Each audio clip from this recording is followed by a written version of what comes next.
Welcome once again आज की class में। आज की क्लास आपके अकाउंटेंसी की financial statement of companies first chapter की आपकी आज दूसरी क्लास है और ये एक तरीके से आखिरी भी क्लास होगी क्योंकि 2 सेशन का टारगेट इस चैप्टर पे लेके हम चल रहे थे। अभी तक हमने लायबिलिटीज का जितना भी एस्पेक्ट था वो कवर कर लिया था। आज जो हम एस्पेक्ट कवर करेंगे वो होगा हमारे एसेट का, कि एसेट के कौन कौन से हेड्स हैं या सब हेड्स हैं या फिर किस तरीके से एसेट्स का ट्रीटमेंट या प्रेजेंटेशन किया जाएगा फाइनेंशियल स्टेटमेंट में as per companies act 2013 schedule number 3 के अकॉर्डिंग। तो सबसे पहले अगर आप एक्सप्लेनेशन ऑफ एसेट की बात करते हो, पेज नंबर 1.19 नए बुक की बात की जाती है, तो यहाँ पे सबसे पहला आपके सामने बन जाता है नॉन करेंट एसेट, क्योंकि एसेट में हमारे सामने मात्र 2 चीज थी, एक तरफ था करंट और दूसरा था नॉन करंट। पहले आता है नॉन करंट, उसके बाद आता है हमारा करंट एसेट। ठीक है, देखो भाई, करंट एसेट के आपके 5 हेड्स रखे गए हैं, जिसमें पहला था आपका फिक्स एसेट। ठीक है, सॉरी नॉन करंट, वो करंट और नॉन करंट एक सीक्वेंस बन जाता है, सॉरी। तो नॉन करंट के बेसिकली 5 हेड्स बनाए गए हैं, जिसमें से पहला आता है आपके सामने फिक्स्ड एसेट। ठीक है, अब फिक्स एसेट की बात आती है तो आपको ज्यादा बताने की जरूरत नहीं है कि फिक्स एसेट क्या होता है। That's it. फिक्स एसेट में क्या क्या है ये देख लीजिए सबसे पहले जल्दी। एक है आपका टैंजिबल एसेट। ऑलरेडी आपको पता है टैंजिबल एसेट क्या है, जब आपने क्लास 11th में रियल अकाउंट पढ़ा था, रियल अकाउंट में आपने एसेट्स पढ़ा था और एसेट्स में आपने टैंजिबल और इनटैंजिबल पढ़ा था। ठीक है, तो टैंजिबल में आपके सामने लैंड है, बिल्डिंग है, मशीन है, ऑटोमोबाइल है, फर्नीचर है, ये सब आपके टैंजिबल एसेट्स में काउंट किए जाते हैं। फिर आपके सामने आ जाता है इनटैंजिबल एसेट्स, जिसका कोई फिजिकल एग्जिस्टेंस तो नहीं होता लेकिन उसकी एक स्ट्रॉन्ग मार्केट वैल्यू जरूर होती है। इनटैंजिबल एसेट्स में आप अपने गुडविल का नाम ले सकते हो, या फिर ट्रेडमार्क हो जाता है, पेटेंट राइट हो जाता है, कॉपीराइट हो जाता है, ये सब आपके इनटैंजिबल एसेट्स में काउंट किए जाते हैं। क्लियर? अब यहाँ पे उसके बाद आपके सामने टैंजिबल और इनटैंजिबल, फिक्स एसेट के अंदर जो आपके टैंजिबल और इनटैंजिबल है, उसके अलावा आपके सामने तीसरी चीज आ जाती है कैपिटल वर्क इन प्रोग्रेस।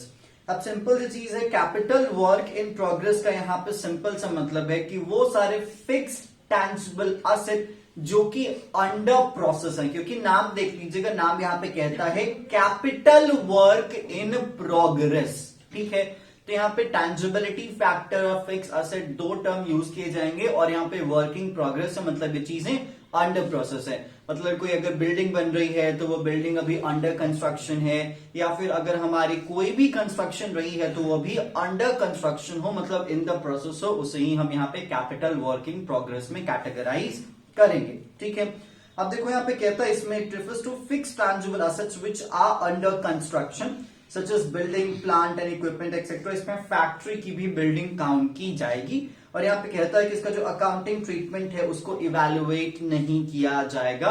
क्योंकि आप उसको कैसे इवेल्युएट कर सकते हो, क्योंकि आप सिंपली रॉ मटेरियल दिखा सकते हो और ज्यादा कुछ नहीं दिखा सकते, लेबर के एक्सपेंसेस दिखा सकते हो, but end of the day आपको सब कुछ उसी को ऐड करके ही अपने उस कंसर्न एसेट में दिखाना है।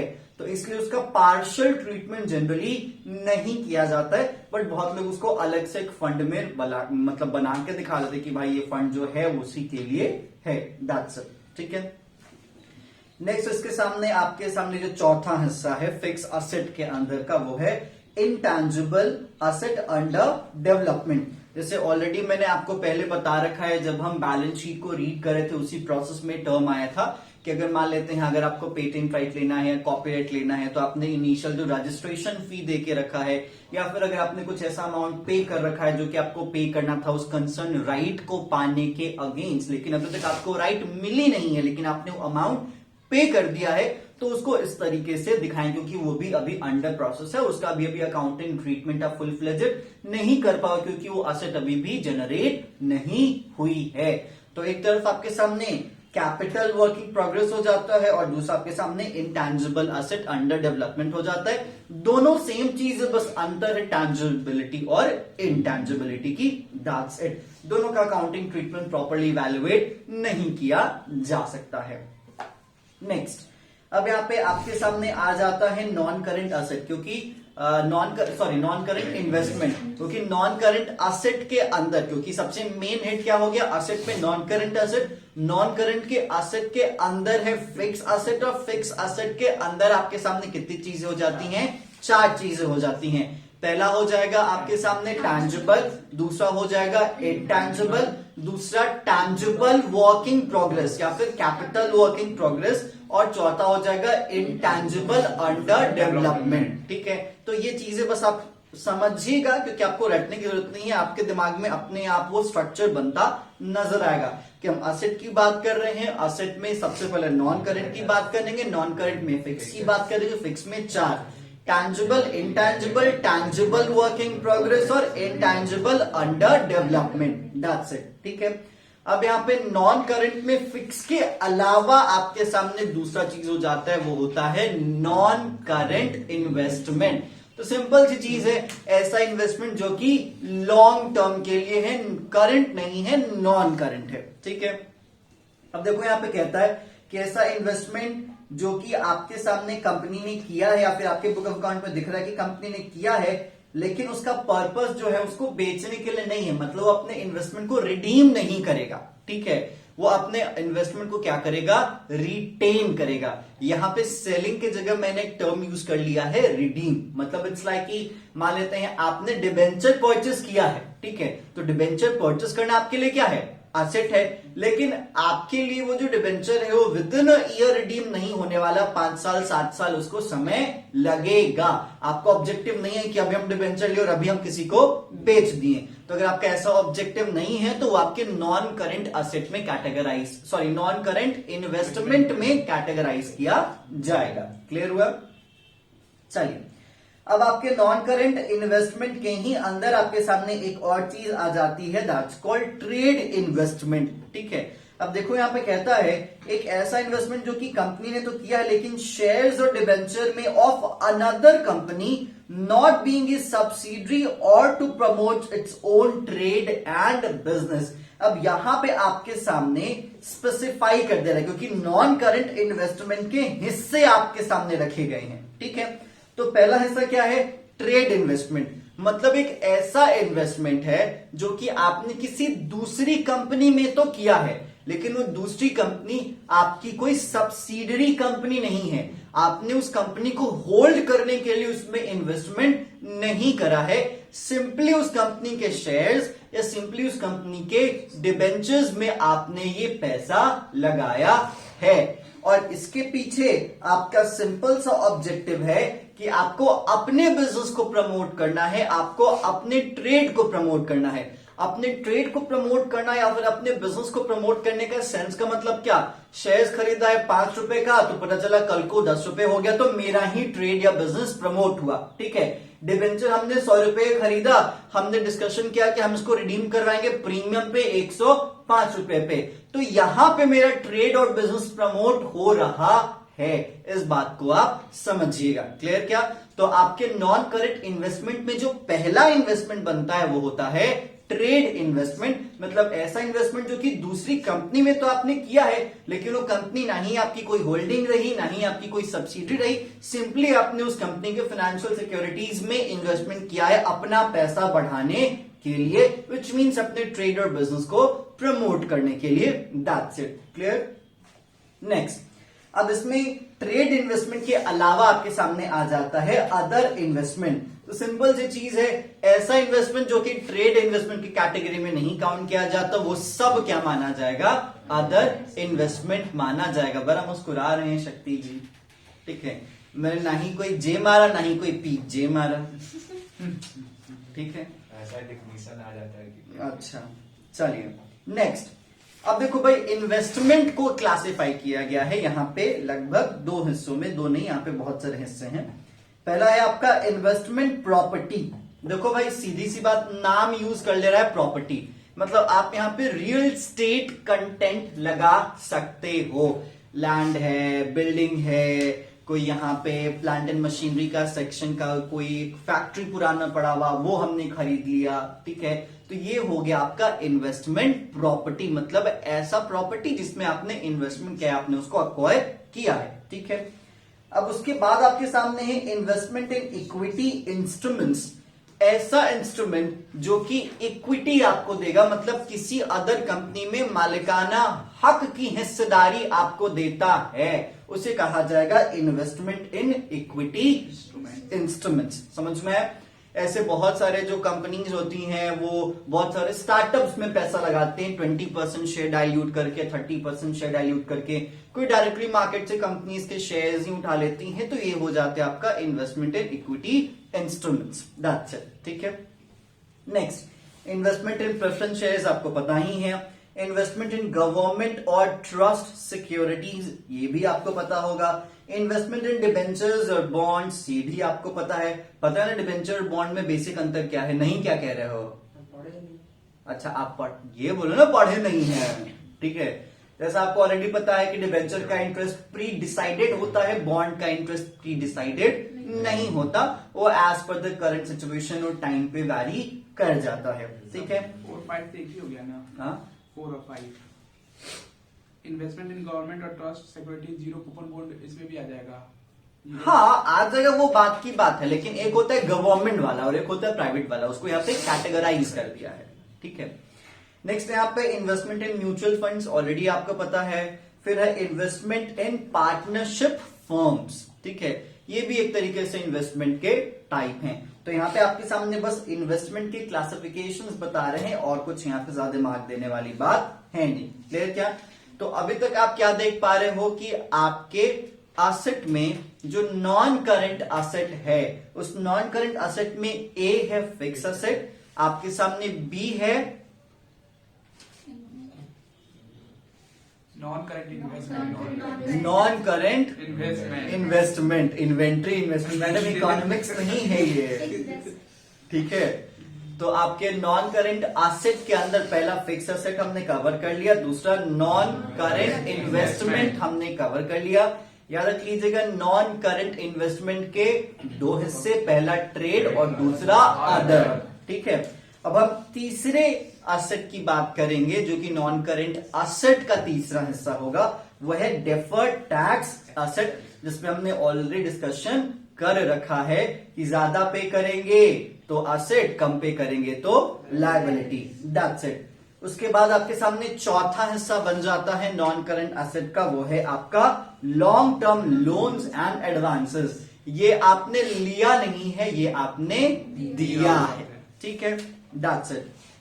ऑलरेडी पता है भाई 12 महीने से ज्यादा ये होगा तभी हम इसको बैलेंस शीट के अपने इस लॉन्ग टर्म लोन्स या एडवांसेस के सबहेड्स में दिखाने वाले, अदरवाइज हम इसे नहीं दिखाएंगे। क्लियर?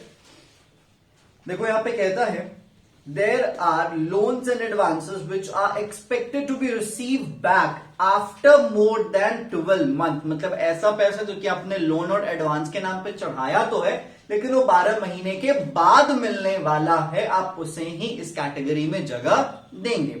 इसे दो हिस्सों में बांट दिया गया है, पहला है कैपिटल एडवांस और दूसरा है आपके सामने सिक्योरिटी डिपॉजिट्स। ठीक है, कैपिटल एडवांसेस में देखो कहता है ऐसा एसेट जिसको दिया गया है फिक्स एसेट्स को एक तरीके से अक्वायर करने के लिए, मतलब आपने लोन तो दिया है, ठीक है, लेकिन सामने वाले से पूछा भी है कि भैया ये पैसा तुम मुझसे उधार पे क्यों लेके जा रहे हो, तो सामने वाले ने कहा है कि हमें एक बिल्डिंग बनवानी है या फिर हमें एक बिल्डिंग खरीदनी है, हमें एक अपना पूरा का पूरा फैक्ट्री सेटअप खरीदना है या फिर तैयार करना है, या फिर हमें एक बहुत बड़ी मशीन खरीदनी है अपने फैक्ट्री के लिए। मतलब ऐसा इन्वेस्टमेंट वो कर रहा है मेरे पैसे से, जिस इन्वेस्टमेंट के कारण वो अपने यहां फिक्स एसेट अक्वायर कर रहा है, उस इन्वेस्टमेंट के रेफरेंस में यहां पे वो मेरे पास से लोन लेके जा रहा है। तो जो लोन मैं उसे दे रहा हूं उसे यहां पे क्या कहा जाएगा?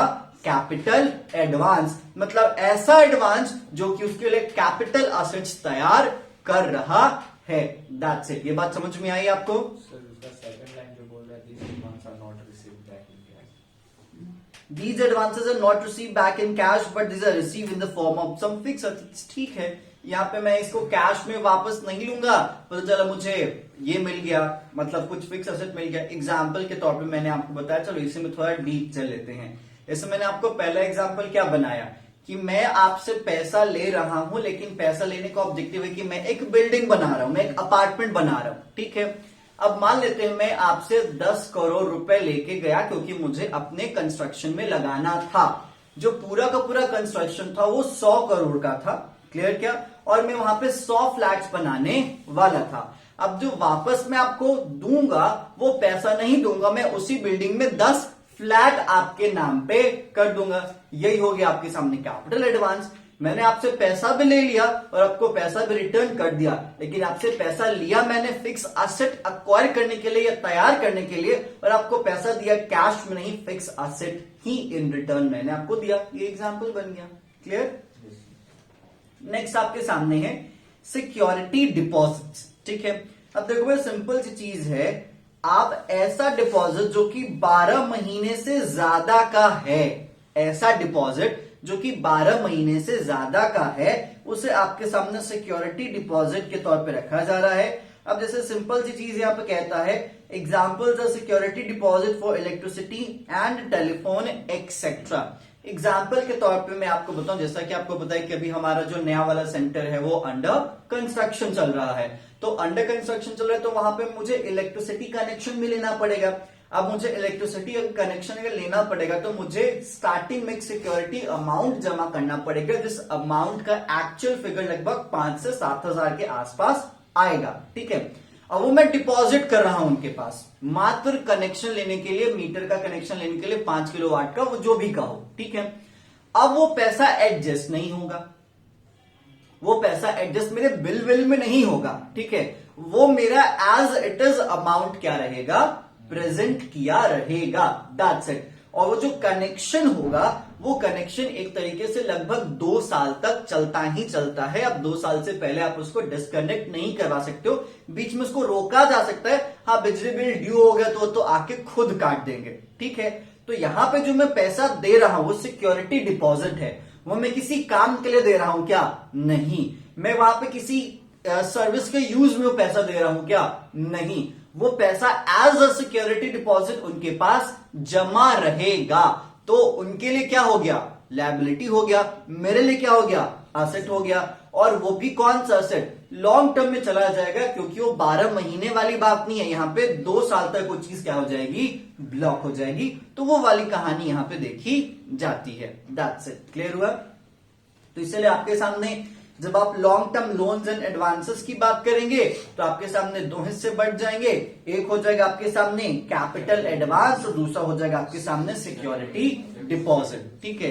बाकी इतना ज्यादा घुस के आपको याद करने की जरूरत नहीं है, फॉर द नॉलेज शेक हम इन चीजों को पढ़ ले रहे हैं, क्योंकि कभी कदार अगर कहीं पे पूछ लिया जाए, कभी वर्ड आ जाए तो हमें समझने को मिले, ठीक है। उसके आगे आप अपने 5वें हिस्से पे आते हो, वहां पे है आपके सामने अदर नॉन करेंट एसेट, ठीक है। मतलब बाकी जो ये 4 हिस्सों में कवर नहीं होंगे वो बाकी इस हिस्से में कवर कर लिए जाएंगे। इसका अकाउंटिंग ट्रीटमेंट इवैल्यूएट नहीं किया जाएगा, ये मत समझिए इसका अकाउंटिंग ट्रीटमेंट होता नहीं है, इसका अकाउंटिंग ट्रीटमेंट होता है, आपके सिलेबस के कवरेज का ये हिस्सा नहीं है, क्लियर। देखो कहता है all other non current asset which do not fall into any of the above classifications are shown under this heading. These may be include the following. क्या क्या चीजें हैं, जैसे ट्रेड रिसीवेबल है जो कि बैलेंस शीट के बनने के 12 महीने के बाद मुझे मिलने वाला है वो पैसा, मतलब ये उधार तो है लेकिन ये लंबा उधार है, ठीक है।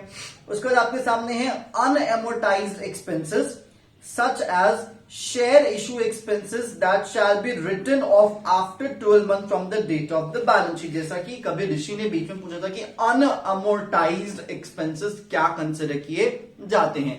देखो सिंपल चीज, ऐसे एक्सपेंसेस जिन एक्सपेंसेस को राइट ऑफ आपको करना है लेकिन आपने उसे राइट ऑफ नहीं किया है, वो एज अ आपके लिए अमोर्टाइज्ड एक्सपेंसेस के नाम से जाने जाते हैं। किया नहीं है, किया जाता है लेकिन आप किए नहीं हो। क्यों नहीं किए हो, कोई भी रीजन हो सकता है, मे बी आप जब बैलेंस शीट बना रहे हो तो उसके 12 महीने के बाद आप उसको राइट ऑफ करने के बारे में आपने सोचा है, तो ऐसे एक्सपेंसेस आपके अदर करंट असेट्स में चले जाते हैं। इस बात को आप ध्यान रख लीजिएगा। एक्सपेंस है, थोड़ी सी अजीब बात आपको लग रही होगी कि एक तो एक्सपेंस है, ऊपर से हम इसको असेट में लेके जा, लेकिन हमने इसको राइट ऑफ नहीं किया तो ये मेरे लिए असेट के तरीके से ट्रीट किया जाएगा यहां पे, क्लियर।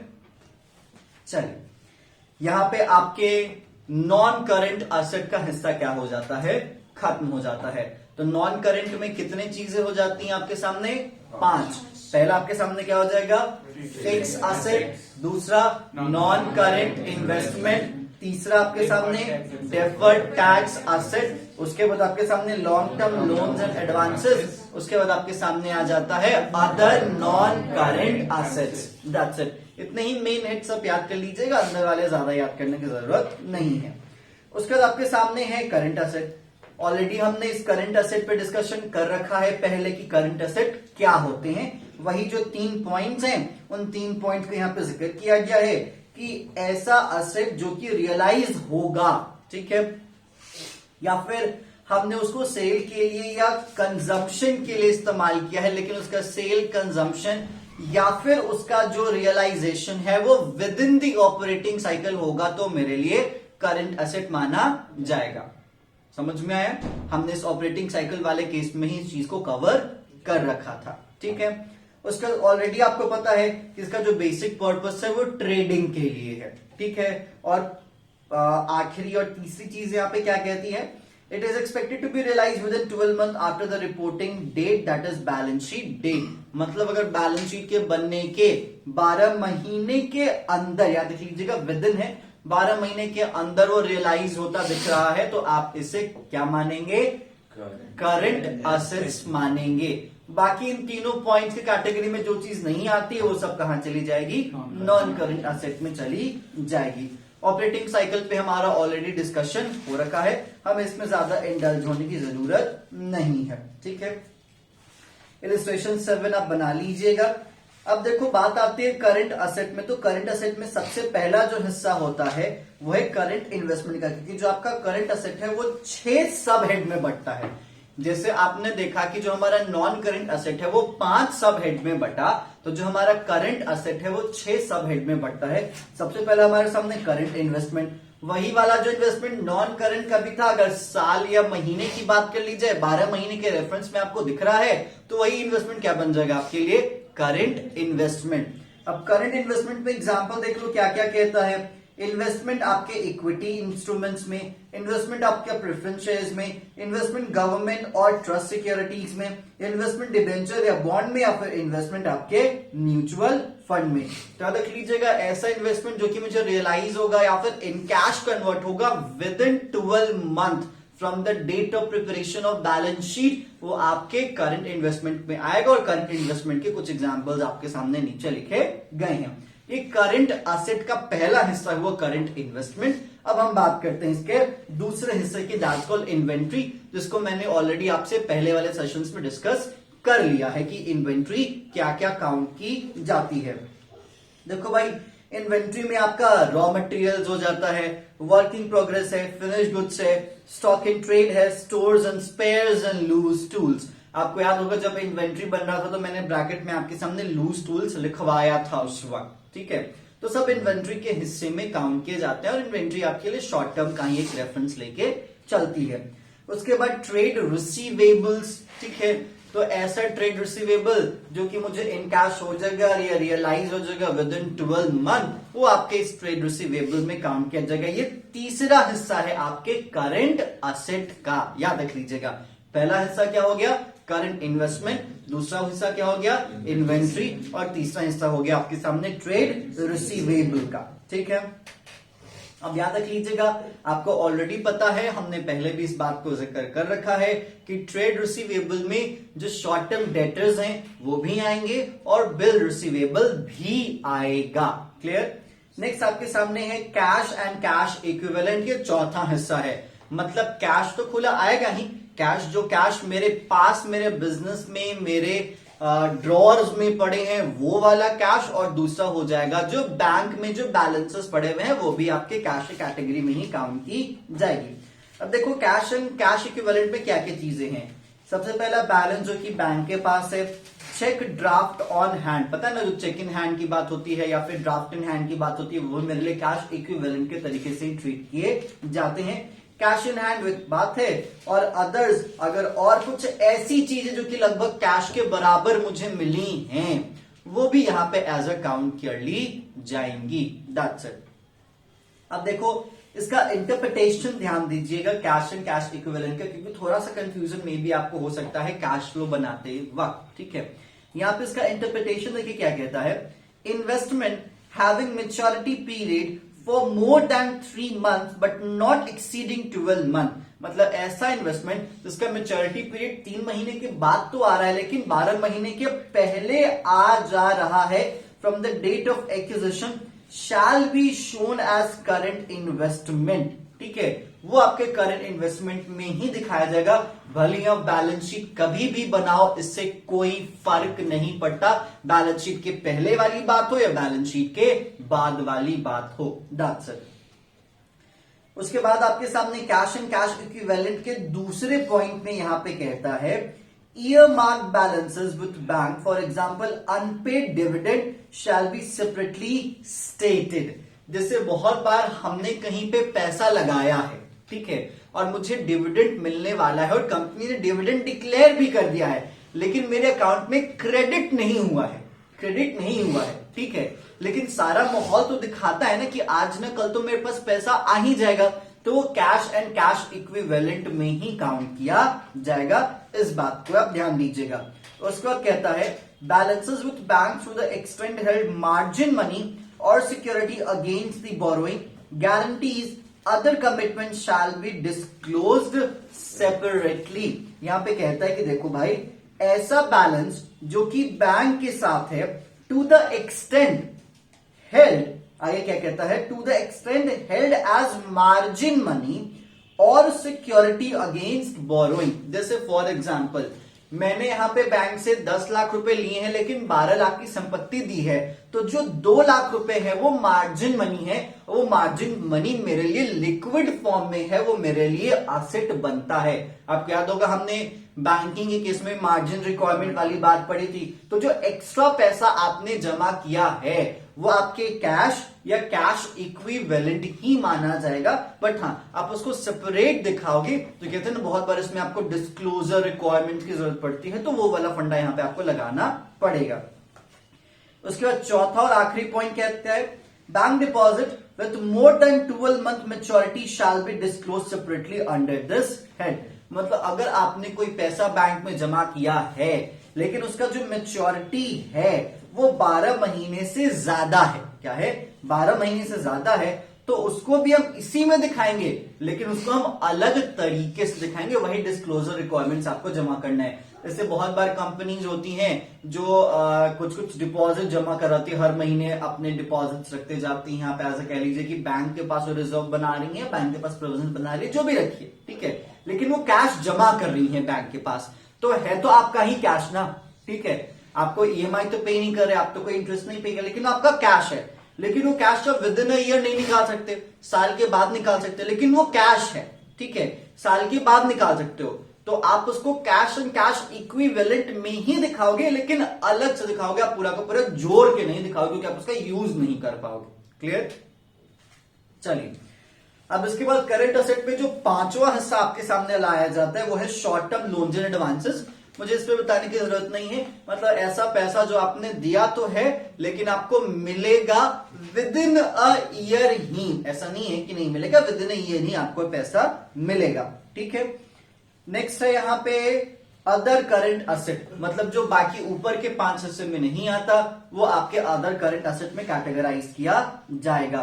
अब देखो यहाँ पे कहता है this is an all inclusive heading which incorporates current assets that do not fit into any other asset categories such as prepaid expenses, dividend receivable, interest accrued on investment, advance tax and amortized expenses to be written off within 12 months from the date of balance sheet. That's it. तो बात वहीं पहुंच जाती है कि ऐसे और बाकी सारे करंट नेचर के एसेट्स जो कि ऊपर के 5 सब हेड्स में काउंट नहीं किए जाएंगे, लेकिन उसका मैच्योरिटी पीरियड कहिए या फिर रिटर्न ऑफ पीरियड कहिए, अगर विद इन 12 मंथ में आता है तो आप उसको अदर करंट असेट में काउंट करेंगे।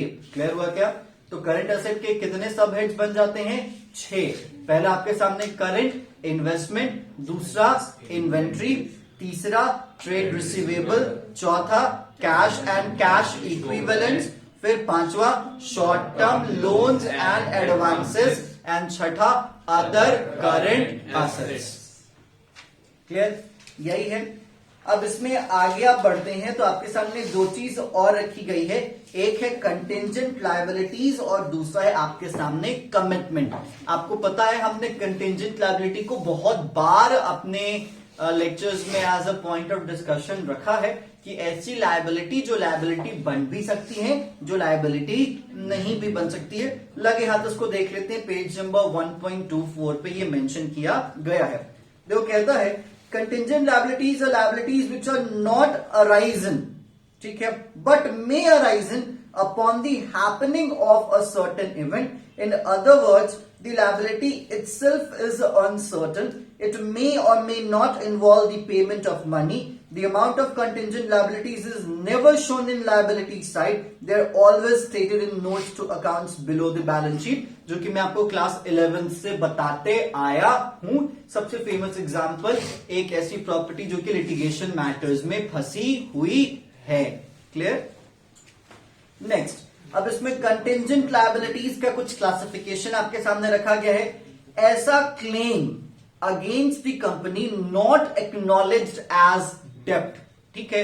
ऐसे सिंपल सी चीज है, अगर मान लेते हैं कंपनी पे एक क्लेम है लेकिन उस क्लेम को एज अ उधार मेंशन नहीं किया गया है, तो अगर वो क्लेम साबित हो जाता है तो कंपनी को पे करना पड़ेगा, नहीं साबित हो जाता तो कंपनी को पे नहीं करना पड़ेगा।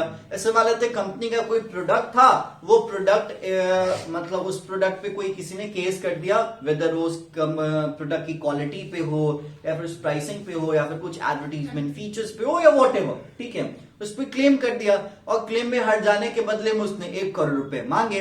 अगर वो क्लेम हम जीत गए तो हमें नहीं देना पड़ेगा, वो जीत गया तो मुझे देना पड़ सकता है। क्लेम तो है लेकिन ये डेब्ट नहीं है, एक्नॉलेजमेंट भी है कि आपको पे करना पड़ सकता है, वही वाली बात हो जाती है। उसके बाद bill receivable discounted from bank not yet due for payment, वही बात है, कोई बिल था जो कि मैंने बैंक से क्या कर लिया, डिस्काउंट करवा लिया। अब यहां पे वो डिसऑनर हो भी सकता है, डिसऑनर नहीं भी हो सकता। अगर वो डिसऑनर हो गया तो जिम्मेदारी मुझ पे आ जाएगी, डिसऑनर नहीं हुआ तो मुझे किसी को कुछ भी पे करने की जरूरत नहीं है, बट मुझे मेंशन करना पड़ेगा ना कि तय तारीख से पहले मैंने उस बिल को डिस्काउंट करवा लिया, अगर पार्टी पेमेंट नहीं करती तो वापस जिम्मेदारी मेरे पास आएगी, क्योंकि बैंक मुझसे मांगेगा, बैंक उस पार्टी को नहीं जानता। हमने ऑलरेडी एक चैप्टर पढ़ा है जिस चैप्टर का नाम था बिल ऑफ एक्सचेंज, उसमें ये कहानी मेंशन थी। क्लियर? नेक्स्ट आपके सामने है propose dividend for current year. Propose dividend हमने अभी प्रपोज किया है, हमने अभी प्रॉपरली डिविडेंड अनाउंस नहीं करा है। मुझे डिविडेंड देना भी पड़ सकता है, डिविडेंड देना नहीं पड़ सकता, वही बात है ना। प्रपोज किया है, प्रपोजल एक्सेप्ट हो भी सकता है, नहीं भी हो सकता है, सबको शक्ति ऐसा खुश नसीब थोड़े ही होता है ना। दिवेश जी आंख ढक रहे हैं, ठीक है, ये वाली बात है। तो वही वाली बात है कि प्रपोज किया है, अब में भी एक्सेप्टेंस हो भी सकता है, एक्सेप्टेंस नहीं भी हो सकता है, ठीक है। Next, guarantee given by company. याद होगा कंपनी अकाउंट जब हमने पढ़ा था तो गारंटी की अच्छी खासी चर्चा हमने की थी। गारंटी पेमेंट में तब्दील हो भी सकती है, गारंटी पेमेंट में तब्दील नहीं भी हो सकती, ये भी आपको पता है, ठीक है। तो आप ये सारी कंपनी वाली चीजें जहां से मैं रिलेट करने के लिए कह रहा हूं, रिलेट कर पा रहे होंगे तो बहुत अच्छी बात है, नहीं कर पा रहे होंगे तो फिर वो भी अच्छी बात है, ठीक है। Next, other money for which companies contingently liable, मतलब ऐसा कोई भी पैसा या फिर ऐसा कोई भी पेमेंट जिसके लिए कंपनी कंटिंजेंट तौर पे कंटिंजेंटली लायबल हो भी सकती है, मतलब नहीं भी हो सकती, दैट्स इट। तो सारा जो दारोमदार है इस टॉपिक का जो सेंस है उस एक वर्ड पे आके सिमट जाता है, वो है कंटिंजेंट, कि ये जो लायबिलिटी है वो किसी इवेंट की हैपनिंग या नॉन हैपनिंग पे क्या करती है, डिपेंड करती है, जो भी अपने टर्म्स हों। उसके बाद बात आती है कमिटमेंट्स की, ठीक है। देखो भाई, कहता है commitment is defined as an agreement to perform a particular activity at a certain time in the future under certain circumstances. Line को फिर से पढ़िएगा, फिर से समझिए। कहता है कि कमिटमेंट क्या है? कमिटमेंट एक अग्रीमेंट है। किस चीज का अग्रीमेंट है? परफॉर्म करने के लिए। क्या करने के लिए? To perform. क्या परफॉर्म करेंगे? एक पर्टिकुलर एक्टिविटी। कब? एक प्रॉपर सर्टेन टाइम को। कब? फ्यूचर में, अंडर सर्टेन सर्कमस्टांसेस। क्लियर? क्या ये हो जाता है एक तरीके से वादा कि इस तारीख को, इस हालात में हम आपको यहां पे ये काम परफॉर्म करके देंगे, या ये पेमेंट देंगे, या फिर ये असेट आपको देंगे। That's it. अब जैसे यहां पे देखो, क्लासिफिकेशन की बात करता है। Estimated amount of contract remaining to be executed on capital account and not provided for. Term समझिएगा। क्या? आप इस एक टर्म को बेसिकली समझिएगा।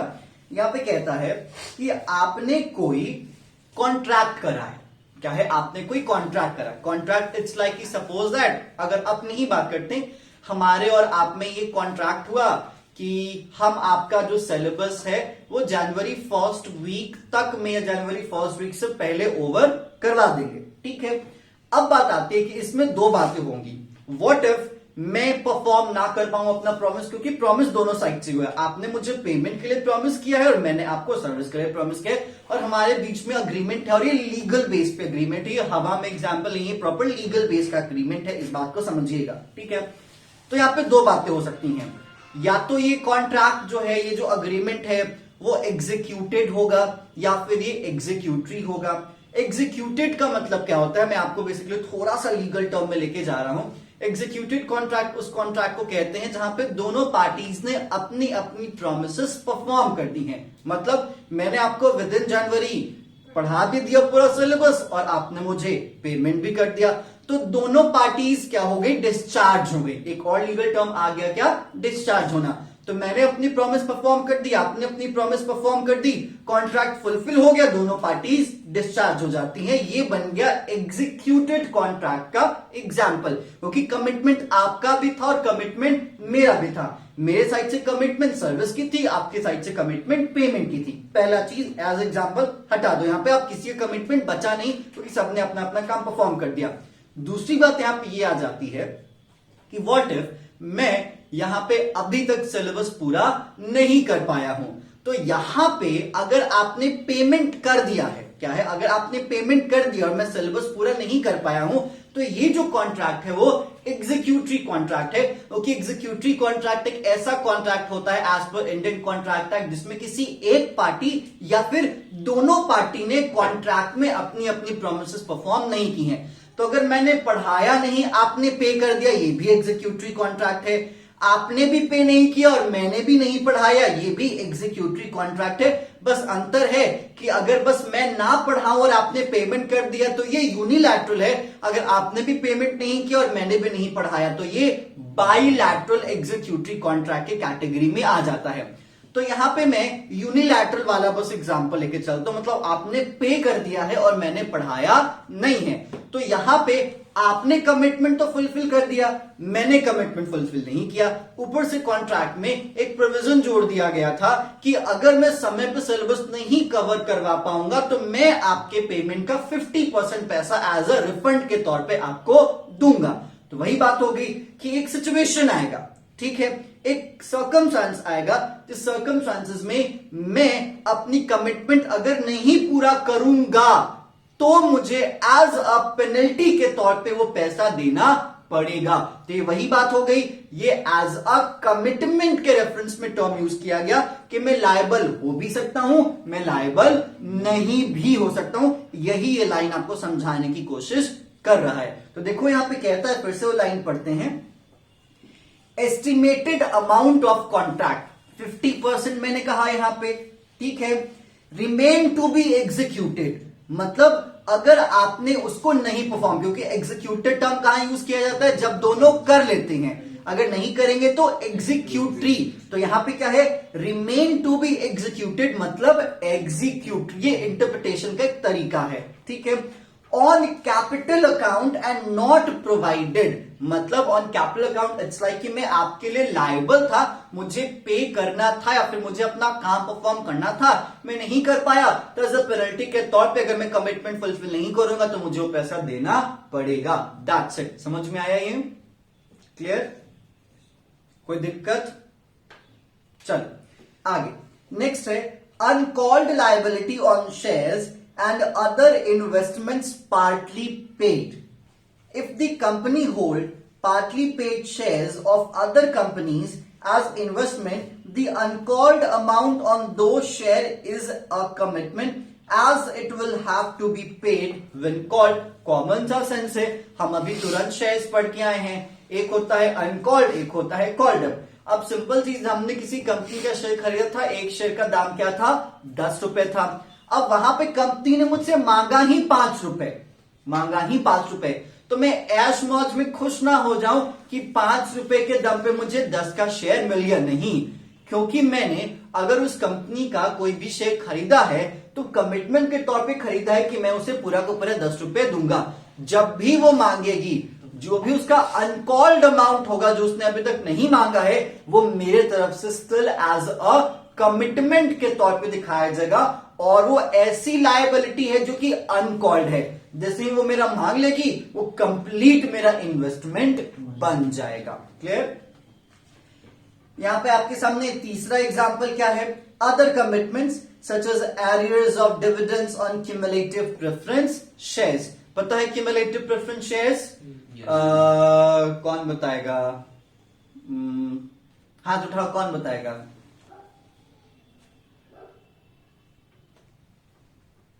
क्या है ये? ऋषि, आप नहीं बताएंगे क्यूमुलेटिव प्रेफरेंस शेयर्स? ऐसे मत कीजिए sir. Aditya, cumulative preference shares.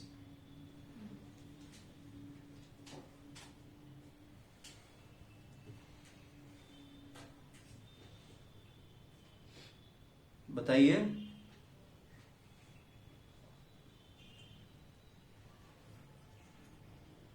बताइए हर्ष, क्यूमुलेटिव प्रेफरेंस शेयर्स। सर ऐसे प्रेफरेंस है जिसमें एक साल आगे मतलब एक साल का नहीं पे कर पाए तो अगले साल उसका सम अप करके पे कर देते हैं, या 2-3 साल का एक साथ पे इंटरेस्ट जुड़ता जाता है। अगर एक साल अभी नहीं हुआ तो अगले साल में। बताओ। The interest on the shares or dividends will be if for the current year, if the company is not able to pay the interest on the shares, then the company will pay the interest for 5 years. It is not able to pay. Then in the 6th year, if the company is paying the interest, then that company will have to pay the interest for that 5 year in which he is not able to pay. बताइए।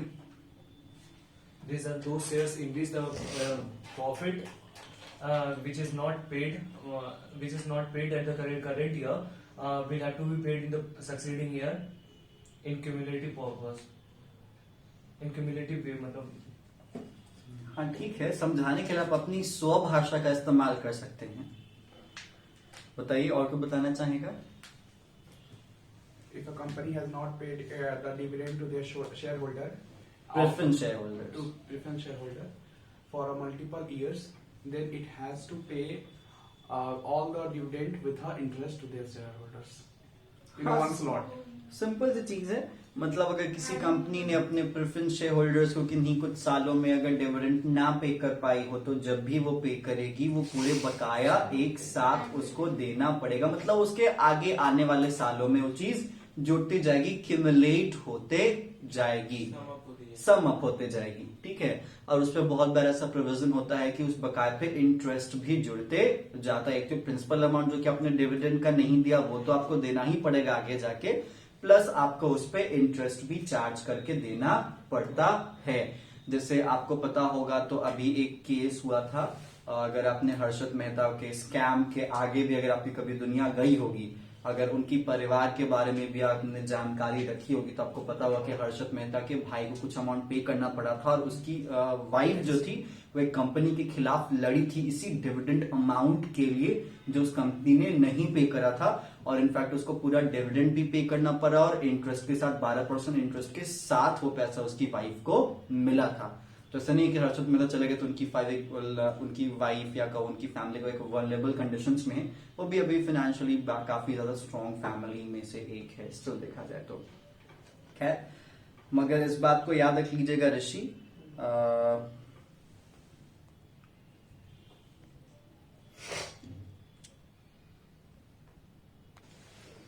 खैर साहू जी पे बात शुरू हुई थी, उम्मीद है अब आप नहीं बोलेंगे कि आपको ठीक है, इंसानी दिमाग है। चलो देखो इधर, कमिटमेंट्स हो चुका है। कमिटमेंट्स हम क्यूमुलेटिव प्रेफरेंस शेयर्स के डिविडेंड को लेके बात कर रहे थे कि उसका अगर आप नहीं पे करते जाते हो तो हर साल वो ऐड होते जाएगा और आपके कमिटमेंट में काउंट होता जाएगा और ये आपके लिए एक तरीके से लायबिलिटी बन जाएगी। इस बात को याद रख लीजिएगा। इस बेसिस पे आपका इलस्ट्रेशन 8 है, उसके बाद आपका इलस्ट्रेशन 9 है, इलस्ट्रेशन 10 है। उसके बाद आपके सामने एग्जामिनेशन नोट्स छोटे से बना के रख दिए गए हैं, सारे चीज को एक जगह इकट्ठा लाके रख दिया गया है। ये आपके लिए थोड़ा सा फायदेमंद होगा, ठीक है। चलिए, इसी के बाद आपके सामने इलस्ट्रेशन 11 है, देख लो illustration 11। Under what heading you will show the following items in balance sheet of a company. Balance sheet के कौन से हेडिंग्स में दिखाओगे? गुडविल को कहां दिखाओगे, अनक्लेम्ड डिविडेंड को कहां दिखाओगे, प्रोविजन फॉर टैक्स को कहां दिखाओगे, सिक्योरिटी प्रीमियम रिजर्व को कहां दिखाओगे और लूज टूल्स को कहां दिखाओगे।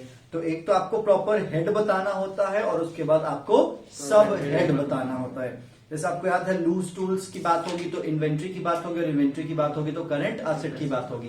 तो करंट असेट बन गया आपका हेड और इन्वेंट्री बन गया आपका सब हेड, ठीक है। सिक्योरिटी प्रीमियम रिजर्व ऑलरेडी आपको पता है, हम इसको रिजर्व एंड सरप्लस में दिखाते हैं। तो आपका जो रिजर्व एंड सरप्लस है वो क्या बन जाता है? सब हेड। और रिजर्व एंड सरप्लस किस में आता है? शेयर होल्डर्स फंड में। तो शेयर होल्डर्स फंड आपका बन गया हेड। तो इस तरीके से आपको ये प्रॉब्लम सॉल्व करनी पड़ेगी और पूरी उम्मीद है कि इस पैटर्न पे एक क्वेश्चन तो सीबीएसई आपसे पूछेगा, क्योंकि आप सारे इलस्ट्रेशन में देख रहे हो, कभी 14, कभी 15, कभी 16, कभी 18, कभी सैंपल पेपर, तो कभी कंपार्ट में ये पूछा है। और इस बार तो खैर आपके वो 20 मार्क्स वाले जो सिस्टम है उसमें तो और भी ज्यादा उम्मीद बढ़ जाती है कि ऐसे क्वेश्चंस को जगह दी जाएगी। क्लियर? बाकी याद रख लीजिएगा, मैंने आपको ऑलरेडी पहले बता रखा है कि आपके स्कूल टीचर्स अगर कुछ फोरकास्ट कर रहे हैं आपके क्वेश्चन पेपर या बोर्ड एग्जामिनेशन के लिए तो उस फोरकास्ट को ध्यान से सुनिएगा, क्योंकि उनकी एक्सपीरियंस यहाँ पे ज्यादा मैटर करेगी कि मेरी एक्सपीरियंस अभी अकाउंटेंसी में कम है। ये बात मैंने आपसे पहले डिस्कस कर रखा है। नेक्स्ट बात आती है इलस्ट्रेशन 12 की। इलस्ट्रेशन 12 भी आपके उसी पे बेस्ड है।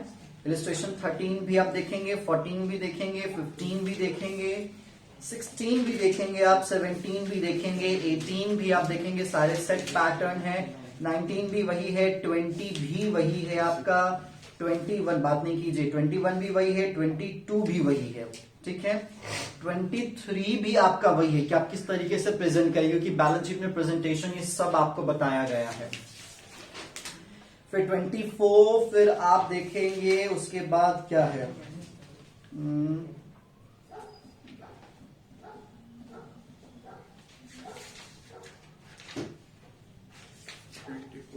पार्ट 2 24 के बाद आपके सामने आ जाता है form of statement of profit and loss, ठीक है।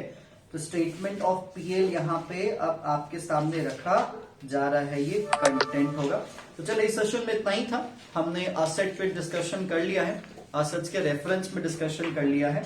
अब हम इस सेशन के बाद जो दूसरा सेशन होगा उसमें हम कवर करेंगे format of statement of profit and loss. तो स्टेटमेंट में इतना ही, तब तक के लिए आप बाकी सारे इलस्ट्रेशन को कवर कीजिए, फिर आप नेक्स्ट सेशन को क्लिक करेंगे आगे के लेक्चर्स के लिए। तो स्टे ट्यून्ड।